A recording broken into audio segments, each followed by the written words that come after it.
on va commencer donc le démontage de l'ancien axe manuel pour le motoriser.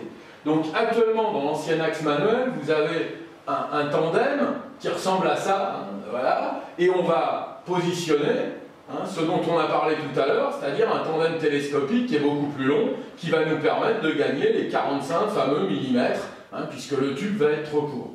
Alors vous pourriez aussi avoir à l'intérieur du tube un ressort. Alors bon, objectivement aujourd'hui c'est extrêmement rare, hein, parce que c'était assez compliqué de compenser les volets roulants. Donc, étant donné qu'on est obligé de faire simple, puisque personne ne s'intéresse au problème, et donc il faut faire des systèmes beaucoup plus simples aujourd'hui, il y a très peu de systèmes qui sont montés avec des ressorts. Bon, pour identifier si vous avez un ressort dans votre tube, quand il est en bas, bon là il est bloqué en verrou automatique, mais si vous voulez, quand vous avez un ressort, c'est le poids du tablier qui bande le ressort. Donc, vous ne devez pas sentir que c'est très très mou comme ça, hein, quand vous avez un ressort, parce que vous avez toute la tension du ressort à ce niveau-là.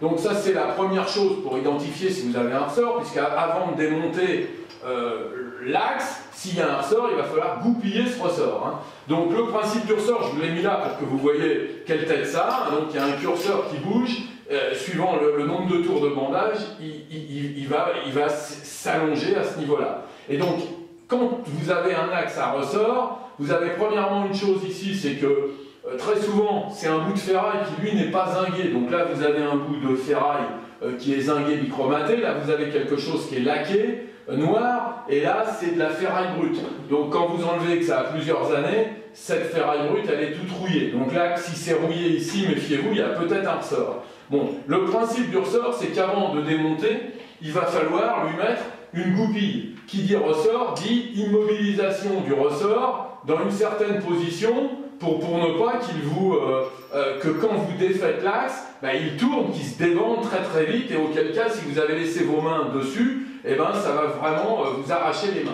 Donc là, on voit que dans une certaine position, vous réussissez à rentrer une goupille, puisque à partir du moment où il y a un ressort, tout au moins sur ce type-là, urflufellaire avec des axes de 16 ici ronds, vous avez un trou qui a été pré-percé avant dans le tube qui permet de mettre une goupille. Bon, vous n'aurez pas la goupille adéquate, donc vous allez prendre un tournevis qui a à peu près le diamètre de la goupille et vous allez l'enfoncer. Avec un tournevis, on est à peu près sûr que c'est de l'acier traité, hein, parce qu'il y a quand même un effort très important, et donc vous allez tout à l'heure immobiliser. Alors évidemment, le ressort sera dedans, hein. Si on le sort, même si on met ça, il va se défaire de là. Mais ça permet d'immobiliser le ressort bandé à l'intérieur du tube d'enroulement. D'accord? Mais encore une fois, hein, vous aurez, il n'y a que si vous avez des très vieux volets roulants que vous motorisez, que vous aurez des ressorts, hein. Dans la plupart des cas, vous n'aurez pas de ressort, hein. Mais je voulais quand même vous montrer à quoi ça ressemble. Voilà. Donc, on va, à partir du moment où on n'a pas de ressort, la première chose qu'on va faire, c'est soulager le poids du tablier. Ça sera tout à l'heure beaucoup plus facile de raccrocher son tablier sur l'axe si, là on a un tout petit tablier, il n'est pas lourd, mais quand on a un tablier plus lourd, tirer dessus c'est compliqué, il se met en biais. Donc avant de le démonter, l'idéal c'est de contrecaler le tablier. Donc pour ce faire, qu'est-ce qu'on va faire? On va faire tourner à la manivelle, donc là on a un treuil, hein, donc bon là j'ai enlevé la manivelle parce que c'est plus pratique. Je vais tourner un petit peu mon tablier de manière à le détasser. Là, je vais récupérer bien mes attaches de verrou automatique, hein, dont on parlait tout à l'heure, celles qui viennent dans les fentes du tube. Et étant donné que mon tablier a du mou, je vais caler par exemple une dizaine de centimètres, c'est-à-dire l'épaisseur d'une caisse à outils. Bon, moi j'ai pas de caisse à outils, puis en dessous c'est vide, donc je vais mettre une chaise. Donc je vais lever mon tablier, il se soulève tout seul, et là je vais contrecaler avec une chaise, ce qui fait que j'ai du mou là-haut dans le tablier. Ce qui va me permettre, encore une fois, de démonter, mais surtout, je ne sais pas si je suis droit, voilà, mais surtout tout à l'heure, de remonter correctement mon tablier parce que j'aurai pas à tirer dessus. Voilà. Donc ici, qu'est-ce que j'ai à faire? Je vais enlever la goupille. Alors là, pour des questions de simplification, j'ai déjà appuyé sur les deux ailes de la goupille fendue. Hein. C'est quelquefois assez fastidieux de faire ça parce qu'on est dans une situation assez inconfortable. Et donc, cette goupille, pour l'immobiliser, on tire sur une des deux lamelles. Et évidemment, quand on veut la sortir, ben, il faut rapprocher les deux lamelles pour pouvoir la tirer. Donc là, j'enlève une goupille fendue de ce côté-là, et de l'autre côté, je vais avoir le même phénomène, mais avant, je vais retirer mes verrous automatiques. Donc là, si c'est des clics sûrs, eh bien, j'enlève les deux petits clips à ce niveau-là, et on voit donc que ces deux petites languettes en fil venaient se prendre dans les deux fentes qui sont profilées, enfin qui sont découpées sur le tube profilé tout du long. Donc là, ça y est, mon tablier est désaccouplé de ce côté-là. Je vais faire la même chose de l'autre côté. Donc je vais enlever les deux languettes, donc c'est quand même très simple, hein. Je vais enlever les deux languettes et ça y est, mon tablier maintenant est complètement indépendant par rapport à mon axe.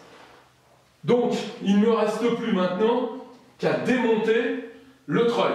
De l'autre côté, j'ai enlevé la goupille, donc on voit très bien que l'axe s'en va tout seul. De ce côté-là, il faut que j'enlève le treuil. Alors, je pourrais défaire le treuil de sa plaque secteur, mais le but, c'est d'en défaire le moins possible. Hein. Donc là, j'ai juste les deux vis ici qui tiennent l'ensemble plaque secteur et treuil sur l'équerre à enlever. Et après, la goupille qui est au-dessus, donc qui va être la même goupille que tout à l'heure. Donc là, que j'enlève facilement parce que j'ai déjà mis les languettes proches l'une de l'autre, mais en principe, vous en avez une à détordre à la pince, c'est pas toujours très facile. Donc une fois que j'ai enlevé cette goupille, je vais prendre, donc là ici, j'ai de la vis de 10, donc je vais défaire les deux vis de 10 qui sont ici sur le côté. Donc, une clé à œil, une clé à cliquer. Voilà, celle-là, elle est déverrouillée. L'autre, ça va être un petit peu plus compliqué. Elle est derrière. Voilà. Donc maintenant, je peux défaire. Celle-là, le pas est un petit peu abîmé. Voilà. Donc, je bloque d'un côté. Je défais l'écrou. Voilà. Celle-là, c'est plus facile. Je peux bloquer avec le doigt. Je défais à ce niveau-là. Donc là, j'ai enlevé donc les deux écrous qui tenaient les deux vis en métaux.